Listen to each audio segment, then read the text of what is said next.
Il était une fois un homme qui avait 3 filles, et cet homme n'arrivait pas à les marier. Il cherchait pour elles un bon parti, encore et encore. Il n'arrivait pas à les marier, et il en était très peiné et très triste. Un jour, un autre associé à lui est venu d'une ville lointaine et lui a dit « Moi, j'ai 3 fils, marions nos enfants. » Il lui a répondu « Ce n'est pas une bonne idée pour toi. » Il lui a demandé « Non, pourquoi ?»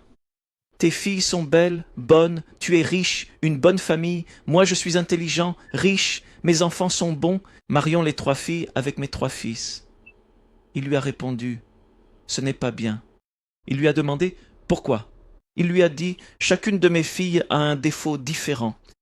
Une des filles est très distraite.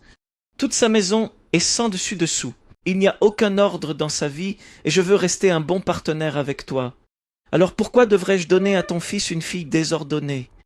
Prends une autre épouse. Ma fille a des problèmes. » Il répond « Pas de souci, je suis riche, je prendrai des aides qui rangeront son désordre. » D'accord, c'est ta responsabilité. La deuxième fille vole tout ce qu'elle trouve. Il répond « T'inquiète pas, je m'en occupe aussi. » Il les a mariées, il lui a donné toutes les clés des coffres-forts. Que va-t-elle voler? Tout lui appartient. Il lui a donné cette clé et cette clé. Il lui a donné toutes les clés. Il l'a prévenue. La troisième ment. L'autre a dit « Je m'adapterai. » Comment? En étant généreux pour que tout aille bien. Les 3 fils épousèrent les 3 filles. Ils étaient heureux.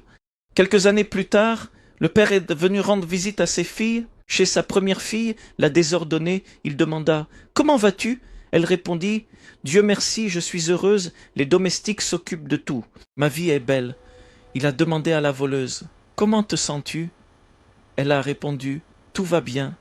Voici le coffre, les diamants, les montres, tout. Tout est à moi. » Il a demandé à la menteuse « Comment te sens-tu » Elle se mit à pleurer. Il lui a demandé « Pourquoi pleures-tu? Qu'est-ce qui s'est passé? Pourquoi pleures-tu » Elle a commencé à lui dire « Mon beau-père me fait du mal tous les jours. Il me fait des choses mauvaises, des mensonges, sans pareil. » Le mari s'est fâché, le père s'est mis très en colère, Il se tenait derrière l'armoire. Il dit « Le père de ton mari, ton beau-père, était un homme juste. Chaque jour il allait voir sa belle-fille, il la réconfortait, lui parlait et faisait tout pour qu'elle soit apaisée. Il est entré, il a commencé à dire « Ma fille, que veux-tu? Qu'est-ce que je peux t'acheter? Qu'est-ce que je peux te donner ?»